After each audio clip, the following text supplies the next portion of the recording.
Hello friends, ఈరోజు మనం onion samosa, ఉల్లిపాయ సమోసా ఎలా తయారు చేసుకోవాలో చూద్దాము. దానికి కావాల్సిన పదార్థాలు: ఉల్లిపాయలు 3 కట్ చేసుకోండి సన్నగా, ఒక 2 పచ్చిమిర్చి తీసుకోండి, గోధుమ పిండి 1 కప్పు తీసుకోండి, పెద్ద కప్పు, అరకప్పు మైదా పిండి తీసుకోండి, కొద్దిగా అటుకులు,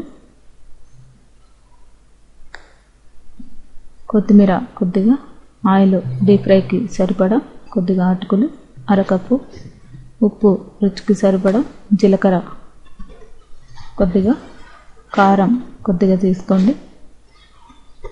ఇప్పుడు మనం ఒక బౌల్ తీసుకొని ముందుగా గోధుమ పిండి అలాగే మైదా పిండి, దీంట్లోనే కొద్దిగా ఉప్పు వేసుకొని వాటర్ వేసుకొని మనకి చపాతీ పిండిలాగా వచ్చేలాగా కలుపుకోండి.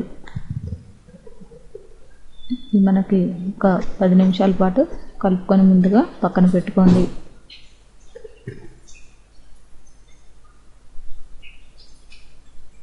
చూసారు కదా, ఈ విధంగా మనం ఒక 5 నిమిషాలు కానీ లేదా ఒక 10 నిమిషాల పాటు పక్కన పెట్టుకోండి. ఈలోపు ఉల్లిపాయ, పచ్చిమిర్చి తీసుకొని అందులోనే జీలకర్ర కొద్దిగా, కారం కొద్దిగా, దీంట్లోనే అలాగే కొద్దిగా కొత్తిమీర, ఉప్పు ఇవన్నీ మిక్స్ చేసుకోండి. దీంట్లో కావాల్సిన వాళ్ళు నిమ్మకాయ కావాలంటే కొద్దిగా పులుపుదనం కోసం పిండుకోవచ్చు, నిమ్మరసం కావాల్సిన వాళ్ళు వేసుకోవచ్చు కొద్దిగా. దీన్ని ఇలా కలుపుకొని పక్కన పెట్టుకోండి.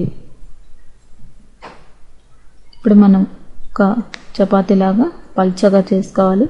ఇది చేసుకున్న తర్వాత సమోసా షేప్ లాగా దీన్ని రెడీ చేసుకొని మైదా పిండి కొద్దిగా వాటర్లో తడుపుకొని పక్కన పెట్టుకోండి.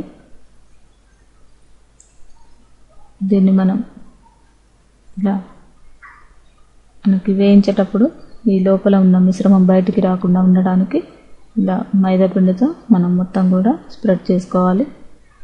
దీంట్లోనే మనం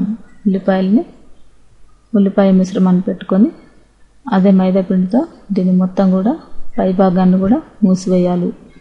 మైదా పిండి వాటర్లో వేసుకొని పల్చగా మనం కొద్దిగా కలుపుకొని పక్కన పెట్టుకోండి. సమోసాలు తయారు చేసేటప్పుడు ఈ విధంగా మొత్తం సమోసాలన్నీ కూడా రెడీ చేసుకోండి.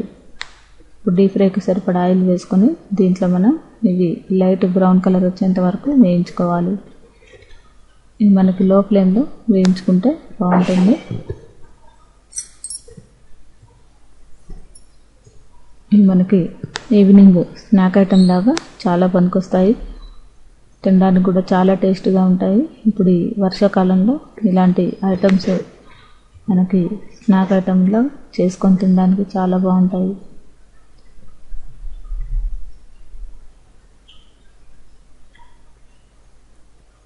చూసారు కదా, ఈ విధంగా మనకి లైట్ బ్రౌన్ కలర్ రావాలి. వచ్చిన తర్వాత వీటిని ఒక సపరేట్ బౌల్లోకి ఆయిల్ అంతా పోయే వరకు పక్కన పెట్టుకోండి, లేదా పేపర్ ప్లేట్లోనైనా వేసుకోవచ్చు.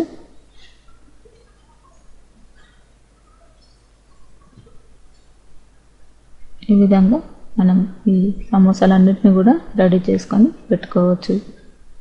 మీకు ఎన్ని కావాలో అన్ని సమోసాలు కూడా రెడీ చేసుకోండి. చూసారు కదా, ఈ విధంగా మనకి ఆనియన్ సమోసా రెడీ అయినట్టే. ఈ రెసిపీ మనకి చాలా త్వరగా ఈజీగా అయిపోతుంది. ఈ రెసిపీ కనుక మీకు నచ్చినట్లయితే లైక్ చేయగలరు. కొద్దిగా అటుకులు